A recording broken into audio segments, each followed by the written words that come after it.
Hi, I'm Matthew Ashley from the University of Plymouth, and thank you for the opportunity to present to you on the DiadES Project, which is an EU Interreg-funded project based in the Tamar catchment, but also many other catchments throughout Europe. We have many partners throughout Europe and also in the UK, and we're trying to assess and enhance ecosystem services provided by diadromous fishes in a climate change context. So as I said, focusing on diadromous species, they're spending part of their time in freshwater, part of their time in saltwater. So they're moving over large scales, but the management's often focused in the catchment areas. So when we're looking at catchments across Europe, the management will be very different from site to site. The species are also vulnerable to climate change, so are likely to shift in northward or southward distributions.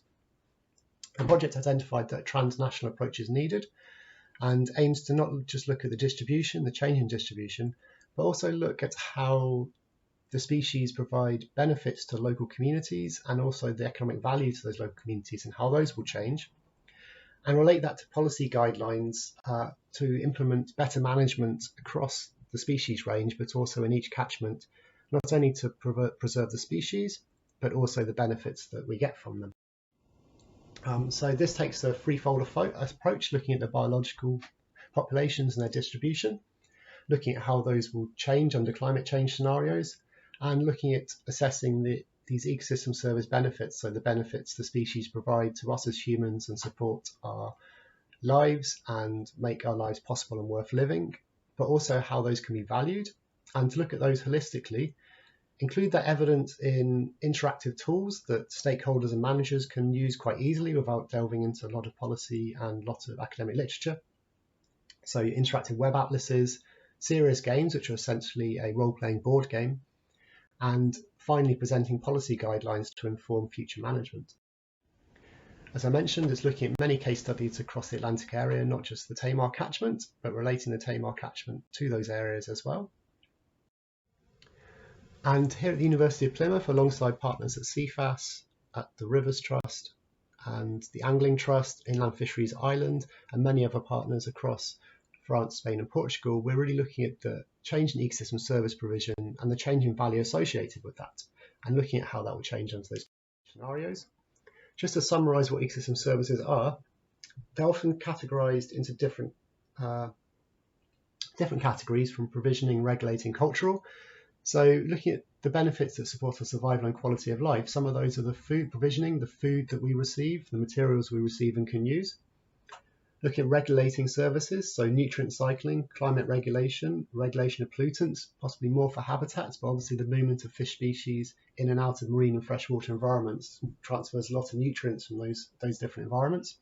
And then the cultural services, such as recreational activities, including the recreational fishing for diadromous species, through to the interaction with the natural environment and health and well-being benefits from that as well, and also cultural heritage assets. We reviewed all the ecosystem service benefits associated with andromous and catadromous species, and sure enough, those species are providing a lot of those benefits summarised in that last diagram. We're getting a lot of biomass and provisioning and food benefits from all species. Also that regulation and maintenance, that transfer of nutrients, and many different cultural benefits as well, whether that's from recreational fishing through to education and training and culture and heritage. In the literature, those darker squares are showing that there's a lot more attention on salmon and sea trout perhaps than other species of immediate conservation interest at the moment, such as shad. But if we look at the other areas, there's actually evidence for all these species providing many of these benefits, and the DiadES project is trying to look at multiple species, not just the ones that receive the most research attention. We're also trying to value those. As I mentioned, use values are the most often used, such as the cost or the cost of the price of the fish sold, the amount of spent per day by anglers and recreational activities, but also the non-use values, such as the importance of preserving these resources for future generations and making sure these benefits are available for future generations, and identifying those cultural and heritage values, such as where these species appear in myth, in symbolism, and in general culture and heritage of different areas. We reviewed the different methods for valuing these and using our own valuation of the study. Many studies use market price, so the cost of fish sold.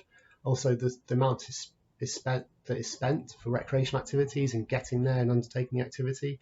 but also the valuation we call contingent valuation, and what people will be prepared to pay in excess of what they pay already, for instance, in taxes or charitable donations, to ensure that these species and the benefits they provide are available in the future.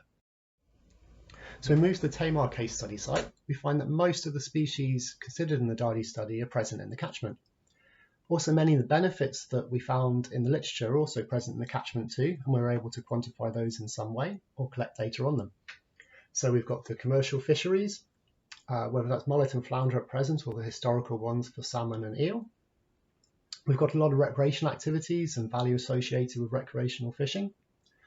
But we've also got a lot of activities and pressures which may impact or adversely impact species habitats or populations. There's barriers to migration, there's pollution from agriculture and industry, and within the catchment, obviously, there's a lot of large urban centres and even Western Europe's largest naval base.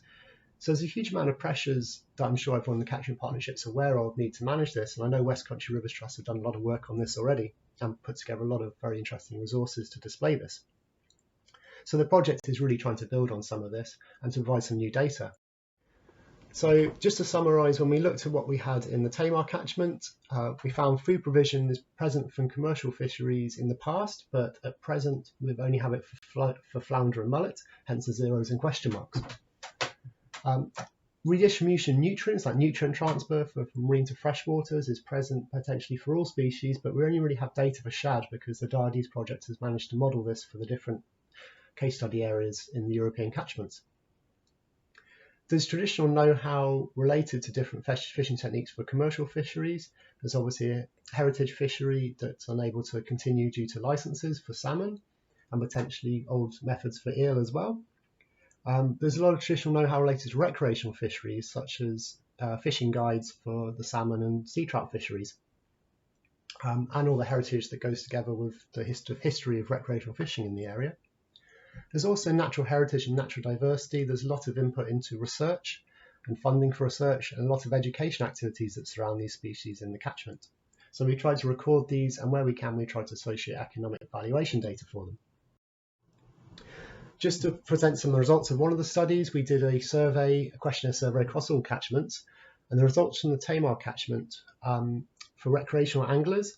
And we're trying to collect the spend per day to get that valuation data. We get between £5 and even £1,200 because you get the local anglers who are able to move over a short distance to undertake this activity most days and maybe just spending a small amount on fuel and food. And then you have visitors from coming in and spending a lot more money on overnight accommodation, on their travel costs, on their food, on their licenses, etc. And so it's much more an investment, but it's bringing that investment and that resource into the area. I mean, you can get an average value, for instance, £300.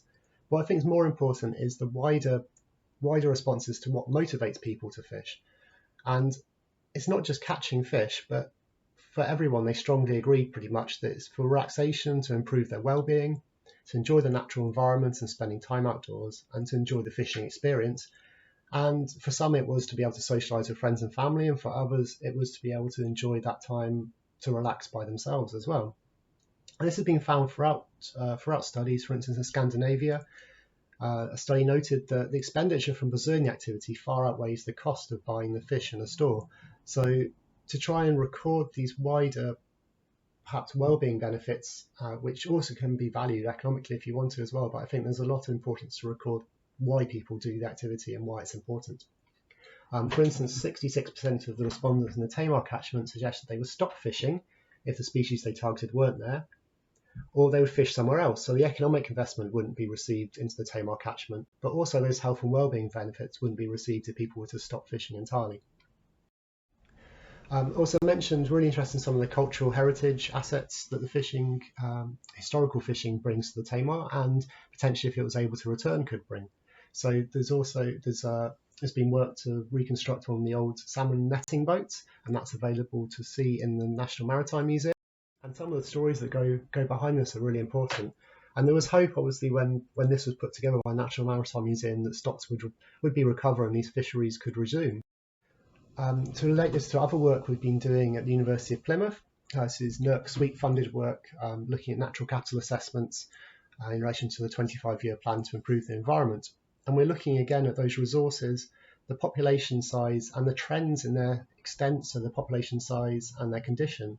And in the Tamar, we found obviously that salmon populations, sea trout populations, eel smelt and Alice shad are generally declining in the indicators we looked at, and the conditions declining. So it's very important in these management considerations. So just to conclude, I feel this is the really important bit for DiadES, and I really hope that people in the Tamar Catchment Partnership and people on this presentation and on this webinar today can interact with. But we will be sharing the interactive web atlas. We will be trying to run sessions with the role-playing games and getting input for the policy guidelines. And I really hope you can be involved with that, and I really hope you'll participate, because it's very important to get those, because I feel it's getting that management right that will really be key to returning some of these benefits. So thank you very much.